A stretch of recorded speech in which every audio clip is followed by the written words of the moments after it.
Ahora vamos a tratar un tema interesantísimo que fue la presentación de un libro el viernes pasado aquí en Ellín, un libro hecho por un autor ellinero, José Antonio Iniesta Villanueva. Él está aquí con nosotros en el plató y con él vamos a charlar para que nos explique pues cómo ha editado este libro. Buenas noches, José, ¿cómo va? Buenas noches, de maravilla va todo. Pues para mí primero una alegría importante ver que al final has conseguido este libro que, bueno, yo sé que lleva mucho tiempo detrás de él, has trabajado mucho, ya de hecho el contenido lo demuestra y al final pues verlo publicado es, bueno, pues un logro que hay que felicitarte por ello. Muchas gracias. Pues vamos a hablar por él y de él, si te parece, porque me parece que es muy interesante, está muy bien presentado, muy bien editado. Aparte el texto es también muy interesante, aparte también de las ilustraciones que lo complementan. Yo la primera pregunta que te haría sería que me explicaras un poquito cómo ideaste el tema y cómo lo has escrito. Bueno, la idea fundamental es un deseo. Yo quería hacerle un regalo a mi mujer, partió como quien le regala una rosa o un anillo. Y qué cosa más bonita que hacerle un regalo a una mujer que sería un libro para ella. Empecé a forjarme un mundo de sueños, de magia, de tradiciones, de creencias en torno a un universo mágico y mítico que está, digamos, lejano en el espacio y en el tiempo, pero que sorprendentemente está más cercano de lo que nosotros no podemos imaginar. Es una esfera, es un planeta envuelto en un universo que curiosamente tiene una estructura mucho más compleja, como se verá a lo largo del libro. Y hay un personaje que se llama Kalima, personaje singular, que acompañado de Ufer Cuentacuentos, que es el cuentacuentos del reino de Antaélica, viven una maravillosa aventura. Esta novela se engloba en el género de novela iniciática porque el personaje va viviendo una serie de pruebas, iniciaciones, para conseguir, en primer lugar, un objeto, para conseguir algo, pero sobre todo, como se verá a lo largo del libro, a lo largo principalmente de 7 fases y después para conseguir unas tablillas que han sido creadas por los espíritus de la tierra. La búsqueda interior. Se trata de la búsqueda interior y en el libro de restablecer el equilibrio perdido en ese cosmos porque se ha producido una rebelión de un personaje siniestro. En última instancia estamos hablando de esa lucha arquetípica entre la luz y las tinieblas. Y que decir tiene que el libro es atractivo, es mágico, envuelto en personajes que están aliados, pueblos, unos aliados con otros, otros que están en guerra continua con los demás, y todos recreados para crear un universo propio, que es el de este libro, El enigma de las 7 luces, con sus tradiciones, sus leyendas, sus ritos, sus supersticiones, sus odios, sus amores. Es decir, un mundo encerrado que el lector descubrirá que tiene muchas dimensiones. El enigma de las 7 luces, un título pues bastante bonito porque atrae. ¿En qué lo has basado, aparte de lo que me has contado? ¿El título o sí, el libro? El título. El título fundamentalmente tiene, a mí me encanta porque tiene 3 palabras que son importantísimas para el libro. Primero, enigma, porque todo el libro es un enigma mucho más grande de lo que el papel y la tinta encierran. Dentro de eso, porque dentro del libro hay muchos enigmas, incluso conjuros, palabras cifradas, que el lector tendrá que descubrir. Pero luego la palabra 7, porque todo se basa en una estructura sextenaria, que es, por física y por mística, el número, el 7, con el que Dios creó el universo. Este 7 encierra un secreto que tiene que ver con la física, pero también con la mística. Y luego, por supuesto, luces, la luz. El mensaje principal del libro es la búsqueda de la luz. Ten en cuenta que en este cosmos singular, que está muy cercano al nuestro, todo el mundo puede imaginar que en el fondo es la vida cotidiana de cada uno de nosotros, se produce una rebelión y surgen las tinieblas. Entonces toda la búsqueda es la de la luz. La de la luz para restablecer ese equilibrio perdido. El cosmos tiene que llegar al orden en el que fue creado. O sea, tú tienes una idea, porque imagino cuánto tiempo te ha llevado en crear este libro, en escribirlo. 7 años, pero indudablemente no he estado 7 años escribiendo, en un periodo de 7 años. Entonces a veces periodo de descanso muy dilatado. Pero desde luego el libro es como un CD-ROM y hay muchas historias, muchas vivencias. El libro es más real de lo que la gente se puede imaginar. y tiene mezclas de leyendas, tradiciones en las que yo me he basado de mi propia vida como investigador de las tradiciones. Hay mucha poesía, hay muchos cuentos, hay mucha ficción y hay mucha historia que puede surgir a cada persona en cualquier momento. Sobre eso te iba a comentar, la fantasía. ¿Hasta qué punto hay fantasía? ¿Hasta qué punto puede haber realidad? Fantasía en el sentido en que yo he creado un mundo que al lector creo que le sorprenderá, porque no va a saber distinguir qué plantas, qué animales, qué personajes son reales o son inventados, ¿no? O están sacados de los cuentos, están sacados de mi cabeza. En ese aspecto he tenido que darle el símbolo, la imaginación, para que tengamos un derroche de imágenes, de escenas y de situaciones.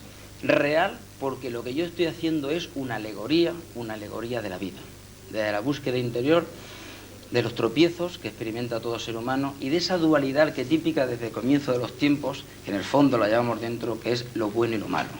Ahí se habla de la luz y se habla de las sombras, y yo he querido transmitir un mensaje a pesar de tanta batalla, de tanta guerra, de tanto ser siniestro, porque hay muchísimos también de la luz. El mensaje es absolutamente esperanzador en el sentido de que nosotros, todos los seres humanos, podemos hacer que nuestra vida, que nuestro mundo, que nuestro universo sea el mejor posible. Yo confirmo con este libro, o afirmo, que existen unos seres de luz que están encaminados desde el comienzo de los tiempos a que nuestro futuro, nuestro destino, nuestra vida, nuestro universo sea el mejor posible. Todo está en la mente, nosotros lo podemos hacer. Lo que ocurre es que a veces nos empeñamos en que sea lo contrario, pero creo que lo imposible está en nuestras manos. Háblame un poquito de esa estrella de 7 puntas que encontraste. Bueno, es una historia que sería un eslabón de una gran cadena. Mira, yo conocí a Jesús Callejo de una forma sorprendente en un momento determinado. Bueno, mucha gente sabe que Jesús Callejo es un escritor de gran prestigio, es la máxima autoridad que hay en España en las tradiciones mágicas, en los duendes, los gnomos, las hadas, la naturaleza mágica de las plantas. Y en un momento determinado yo lo encuentro, digamos, en unas jornadas, en un congreso, me pongo a hablar con él y al momento, cuando le nombro Jin, automáticamente me dice: yo tengo un libro de Jin, Leyendas y Creencias de la Comarca de Tintobarra. Me quedé sorprendido, digo, pues ese es el mío, o sea, se lo sabía de memoria. Hubo una especie de chispa, me acuerdo que nos íbamos por la montaña con mi coche para allá, en una jornada de encuentro con la naturaleza, y yo me pongo a hablar de mi libro. Hablábamos de los proyectos, yo le hablo del Enigma de las 7 luces, y yo recuerdo que él me dijo: pues me encanta esa historia, voy a hacer porque se publique. Y yo mismo me quedé, digo, hombre, y él dijo, bueno, si tú quieres, ¿no? Quizás él se sintió así como que a lo mejor yo no tenía ganas, pero lo que a mí me sorprendía siempre con prudencia es que este hombre se interesara porque a lo mejor no le gustaba. Bueno, pues bajamos del coche, es curioso, pero piso y me encuentro una estrella de 7 puntas de oro. Y ahora quien dirá, ¿esto qué tiene de anecdótico? Bueno, sorprendentemente el símbolo de Corona Borealis ahora, porque él no había creado su editorial, entonces se interesó desde el primer momento, y cuando creó su editorial, el primer libro que quería publicar era el mío. Y vamos a ya retomar directamente las noticias, nos vamos a ir hasta el pleno de ayer, un pleno donde un punto específico de todos los que se trataron era una moción del Partido Popular, pues hablando un poco del tema de cómo está situado el mercado municipal o la Plaza de Abastos, también conocida por todos. Había una serie de propuestas en una moción donde se solicitaba que se arreglara aquello ya de una vez. Al final se aprobó, pero durante esta intervención, durante el desarrollo de este pleno, pues hubo un momento donde se producía una serie pues de inconvenientes que cortó el alcalde de una manera que vamos a ver a continuación. La fórmula si es factible o no, pero... Explíquemelo claramente, porque en otros plenos nunca nos han dejado y han pasado las comisiones. Señor Pascual, ¿usted qué tiene que pagar? Vamos a ver, señor secretario, yo no sé si es que algunas veces se le pregunta lo mismo. Perdone, coño. Ya estamos bien, hombre. Esto parece un gallinero. Señor secretario, la pregunta ha sido extraordinariamente muy bien pedida. Otras veces, en las mismas condiciones, ha dicho usted otras cosas distintas. Yo creo que no es aprobable por una razón, porque creo que tiene que pasar por la Comisión de Cuentas.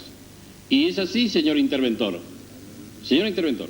Bueno, yo creo que esto está claro, es decir, otras veces ha ocurrido en el Pleno, es decir, el ayuntamiento... Pues así de contundente fue el alcalde y acabó con todas las sonrisas y risas que se estaban produciendo en el pleno y lo llevó, bueno, pues en ese momento bastante serio.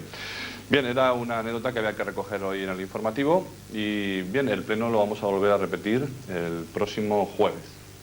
Ahora ya vamos a tratar temas de lo que son las noticias habituales. Vamos a empezar con una que nos llega desde la Comisaría de la Policía Nacional y habla de lo siguiente. El pasado día 19 del corriente, mes de enero, se cometió un robo en el estanco Sito en la calle del Águila, número 15 de esta ciudad, siendo sustraídas 30.000 pesetas en efectivo y 4 cajones de tabaco Fortuna valorados en 415.000 pesetas.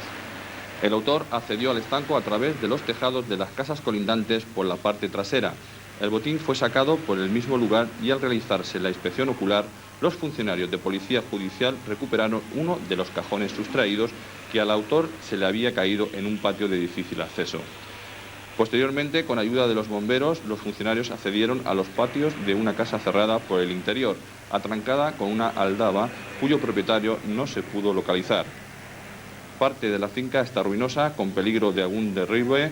Por falta de luz diurna se distorsionó de realizar una búsqueda más minuciosa. Al día siguiente, los vecinos vieron llegar a la casa cerrada una persona que subió a la ventana del primer piso y se introdujo a la vivienda y seguidamente abrió la puerta desde el interior. Avisaron al propietario del estanco, que se personó con otro vecino en la casa y al tratar de mirar en el patio por si encontraba el tabaco que faltaba, la otra persona se lo impidió alegando que en el lugar había peligro de derrumbe y podía ocurrirle algo.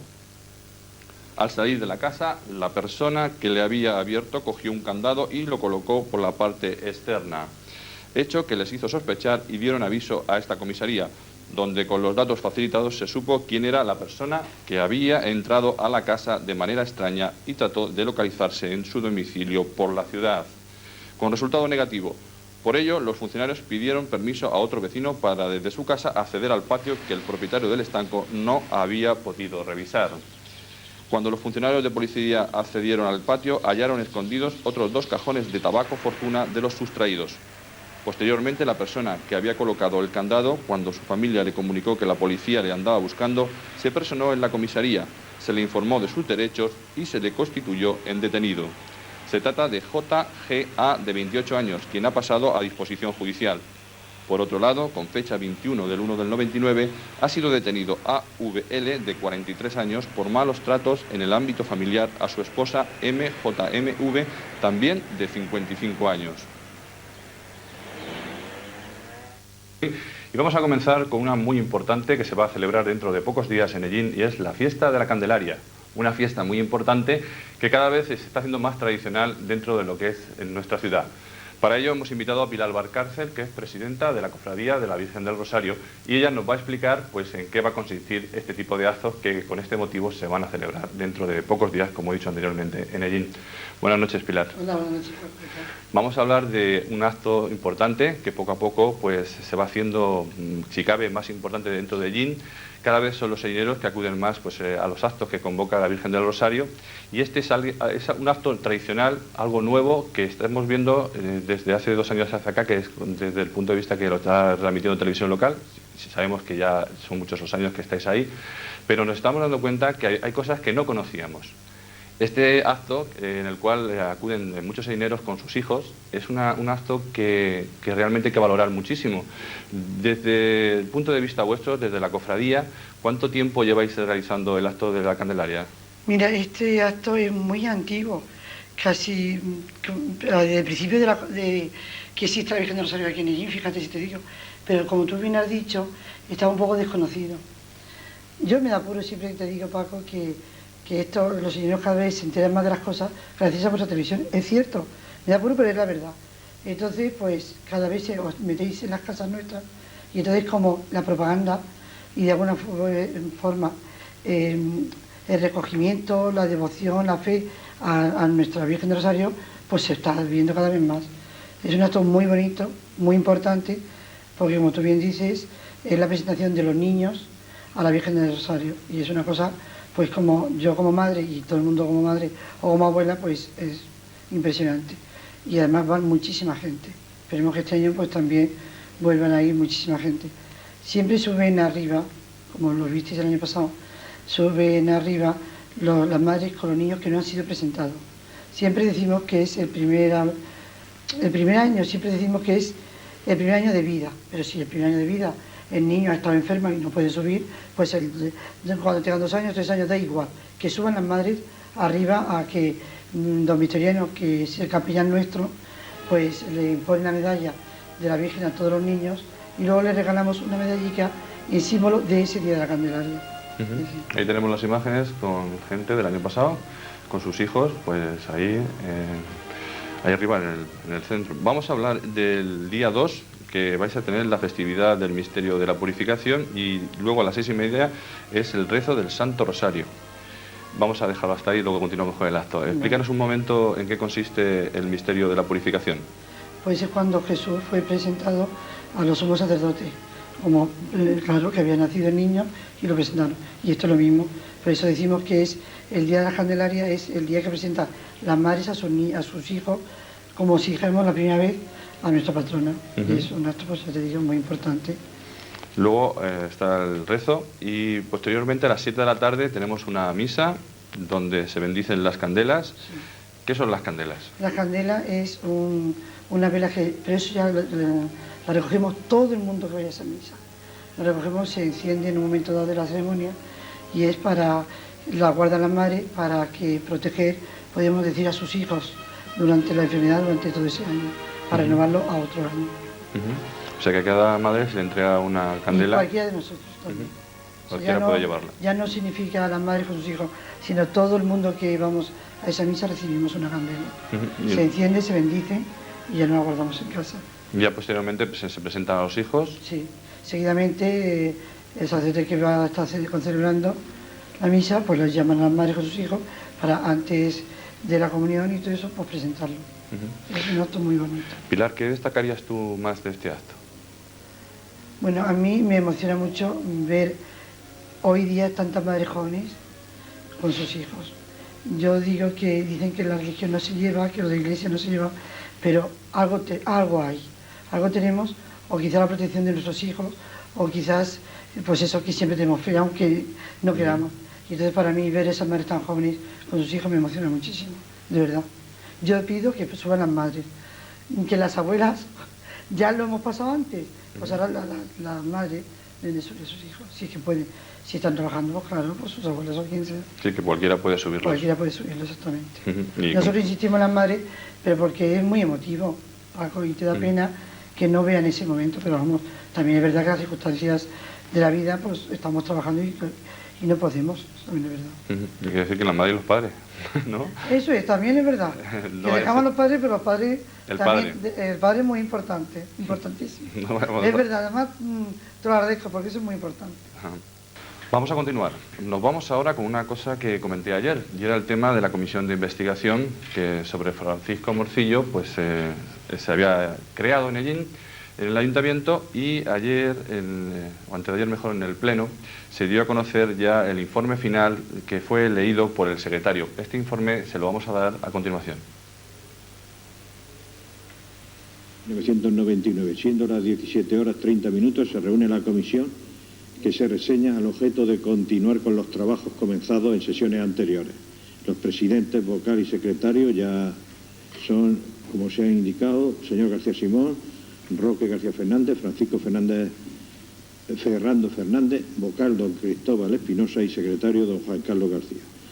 Se procede en primer lugar al examen de toda la documentación existente hasta la fecha y considerándose por todos los miembros de la comisión que los datos recabados hasta el día de hoy son suficientes para emitir unas conclusiones sobre el tema propuesto por el Pleno en sesión de 23/12/98. A propuesta de Izquierda Unida y aprobado por todos los grupos se expone lo siguiente. Primero, la comisión arriba reseñada, una vez nombrada a través de los portavoces de los grupos políticos municipales, en reunión celebrada el 24 de diciembre, inicia sus trabajos el día 28 de diciembre del 98, comprobándose a través de notas registrales las propiedades de don Francisco Morcillo Ortega, esposa e hijos, localizándose las mismas sobre el plano del catastro. Solicitándose a continuación la aportación de la certificación del secretario e informe de la oficina técnica que habían sido leídas en el pleno antes referido. Segundo, Con fecha 29 de diciembre se celebró una nueva reunión en la que se dio cuenta de la documentación antes mencionada y nuevamente se solicitaron datos al registro de la propiedad sobre las parcelas objeto de investigación, así como sobre las propiedades no edificadas de la empresa copropietaria y al registro mercantil de Albacete al objeto de conocer los componentes de la sociedad reseñada. Asimismo, se solicitó informe de 2 departamentos municipales sobre si existía en tramitación en los referidos terrenos alguna solicitud de licencia de apertura o de obra. Tercero, con fecha 15 de enero de 1999 se da cuenta de las notas registrales solicitadas, no pudiendo en esta reunión conocer los informes municipales sobre licencia. Cuarto, nuevamente y con fecha 18 de enero se reunió la comisión dándose lectura a los informes emitidos por la Oficina Técnica y por el Departamento de Licencias de Apertura, acordándose citar para solicitar su colaboración, aportando información de que dispusiesen a diversas personas relacionadas con el tema. Quinto, con fecha 21 de enero, atendiendo a la citación remitida, comparecieron voluntariamente los representantes legales de la empresa, que había solicitado licencia de apertura y obra en las parcelas objeto de investigación, aportando amablemente cuantos datos y preguntas le fueron formulados por los miembros de la comisión. También compareció el señor Morcillo.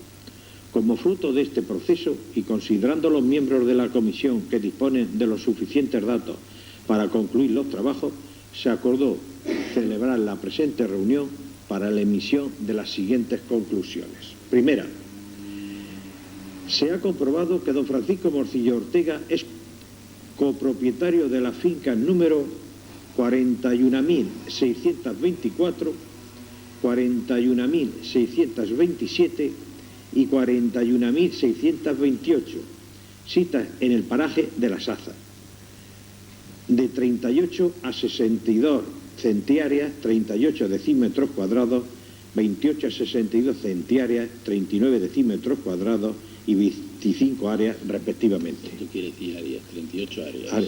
38 áreas, 62 centiáreas. 31 decímetros cuadrados, 28 áreas, 62 centiáreas. Sí, me ha comido las áreas. Segundo, asimismo se ha constatado que el anterior concejal no tiene ninguna propiedad en el paraje del Palomar. Estos datos provienen de notas registrales emitidas por el registro de la propiedad de allí. Tercera, se ha comprobado que los terrenos expuestos en el apartado primero no han sufrido ningún tipo de recalificación ni modificación de su clasificación urbanística y, por tanto, no se ha modificado su valor urbanístico o económico desde la fecha de aprobación del Plan General de Ordenación Urbana aprobado por la anterior corporación en el año 1994, según consta en la certificación emitida por el secretario general de este ayuntamiento. Cuarta, según los datos del registro mercantil, don Francisco Morcillo Ortega ni es ni ha sido socio componente de la empresa copropietaria de los terrenos. Quinta, sobre los terrenos objeto de investigación existe en el ayuntamiento solicitud de licencia municipal de apertura y de licencia municipal de obra para la instalación de una actividad de tanatorio. Sexta, que la citada actividad es un uso permitido por el Plan General en suelo no urbanizable, Código 9, uso dotacional, que es la clasificación que tienen los terrenos desde 1994. Séptima, que las referidas licencias han estado paralizadas por no disponer de los metros necesarios que marca la nueva ley de ordenación del territorio de Castilla-La Mancha para edificar en este tipo de suelo, comprobándose por esta comisión que la empresa promotora del tanatorio ha tenido más terrenos en la zona, que la empresa promotora del tanatorio ha adquirido más terrenos en la zona, al objeto de subsanar el defecto anterior y que el expediente continúe con su tramitación. Octava, que la empresa promotora del tanatorio presentó una opción de compra en documento privado de fecha 14 de marzo de 1998 sobre los terrenos objeto de investigación, firmado por la empresa copropietaria. manifestando a la empresa promotora del tanatorio que no ha tenido contacto con don Francisco Morcillo Ortega como propietario de los terrenos. Novena, que según documento privado aportado por don Francisco Morcillo Ortega, se constata que la empresa copropietaria tiene una opción de compra sobre sus terrenos, por lo que podía perfectamente negociar sobre ellos con terceros.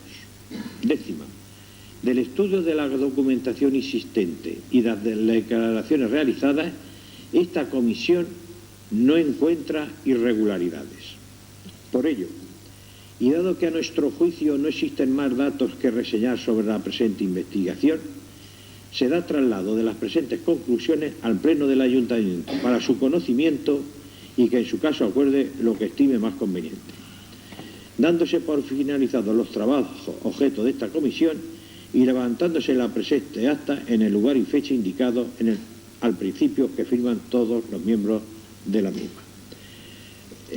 A continuación también se hace una nota adjunta por parte del miembro de la comisión, don Fernando Ferrando, en donde se dice, en el que se indica, por el señor Ferrando se indica, respecto a la conclusión décima, que no se encuentra capacitado para dar ningún juicio de valor al respecto, máxime cuando no existe ningún tipo de informes técnicos sobre esta conclusión.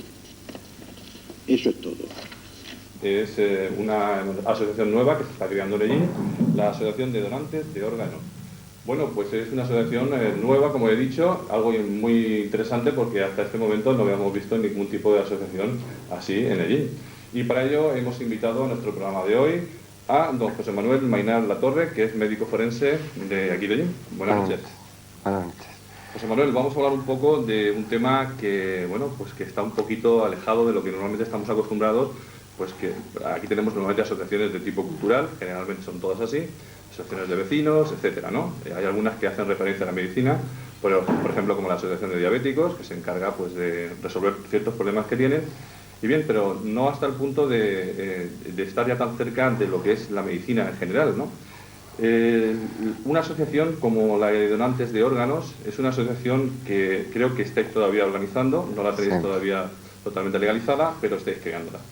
Mi primera pregunta sería que me comentaras así cómo pensáis en organizar este tipo de asociación aquí en allí. Bueno, esto surge de una cosa muy curiosa, ¿no? Porque veía yo ya en los periódicos de que había asociaciones de todo tipo, muy dignas, muy loables, asociación de amigos del pueblo saharaui, asociación de diabéticos, que he comentado, asociación de alcohólicos anónimos, todo eso, ¿no?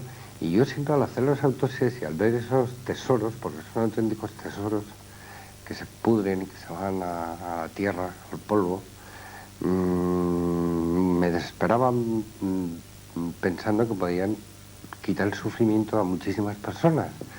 Entonces, creando un pequeño sistema de documentación médica, haciéndola aquí, con unas chicas que las he intentado buscar y no las he encontrado, pues hacer un sistema de documentación médica, como decía, ponernos en contacto con el hospital del INN de Albacete y la central en Madrid, y esas personas que estén inscritas ya quedan como registradas para la obtención de todos los órganos. Hay que quedar claro que se pueden extraer todos los órganos, excepto el cerebro, porque la condición de que se pueden extraer órganos es la muerte cerebral, claro. Bueno, es una buena idea, en este caso, aprovechar órganos que ya no tienen sentido, que no sirven para nada, como bien ha dicho, se pierden. Vamos a hablar ahora, por ejemplo, de quiénes sois los fundadores. Bueno, has comentado que son dos chicas, ¿tenéis más gente? Somos 3 o 4, pero bueno, yo creo que esto que la gente que me ha dicho que sí que está dispuesto, porque es dar el nombre y pensar que cuando una persona muere, pues bien la incineración, bien la inhumación, ese cadáver, queda el culto, el alma, todo eso, que es otro tema, pero que los órganos se pierden, ¿no? Y esos casos de accidentes de tráfico, esos infartos agudos de miocardio en que hay una muerte cerebral, sobre todo en niños, en que los 2 riñones, el hígado, el páncreas, el bazo, los pulmones, todo, vamos, esos niños, los niños azules, cardiópatas, todo eso, solucionaríamos problemas con llamadas. Por ejemplo, yo tuve un caso en Canarias, me mandaron un avión UBI. Metimos a un niño ahí, en un avión UBI. Entonces, simplemente se trata es crear un sistema de documentación médica, digamos, un listado, y con el listado ya eso se da la información al hospital, que también el hospital va sobre la marcha, digamos.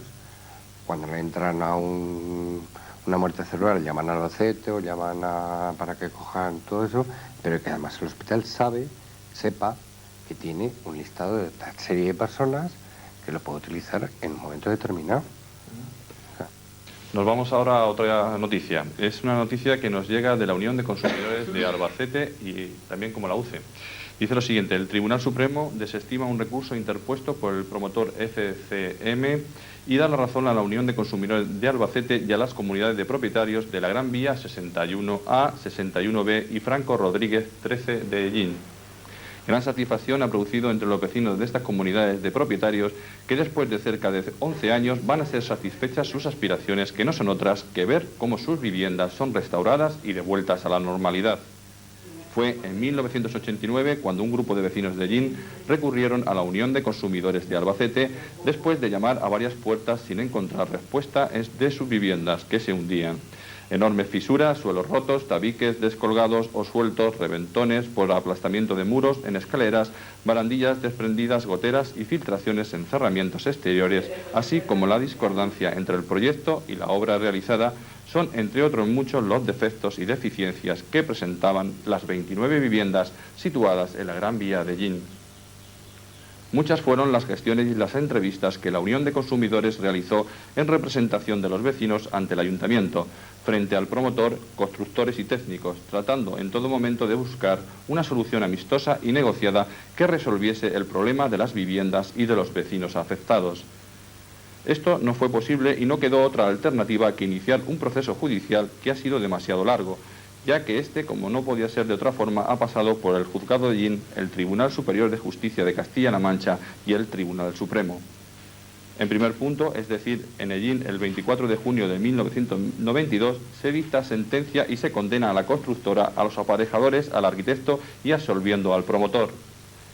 Esta sentencia fue recurrida ante la Audiencia Provincial de Albacete por la Unión de Consumidores en noviembre del año 1993 y fue admitida a trámite teniendo como resultado la revocación de la misma, condenado a todos los implicados, incluido el promotor, al pago solidario de las reparaciones a que se refiere la sentencia y costas. Por último, la representación del promotor presentó recurso de casación ante el Tribunal Supremo. Este fue admitido a trámite. El Tribunal Supremo, en sentencia dictada en Madrid el día 30 de diciembre de 1998, con el número 1263-1988, desestima todos los puntos alegados por la parte recurrente. Reconoce al Alto Tribunal la figura del promotor como elemento personal de los intervinientes en una obra, reconociendo que se extiende la responsabilidad solidaria por ruina de dicha figura al promotor. Y falla, que declara no haber lugar al recurso de casación interpuesto por el promotor frente a la sentencia dictada por la Audiencia Provincial de Albacete el 18 del 11 del 93, imponiéndose las costas procesales a la parte recurrente.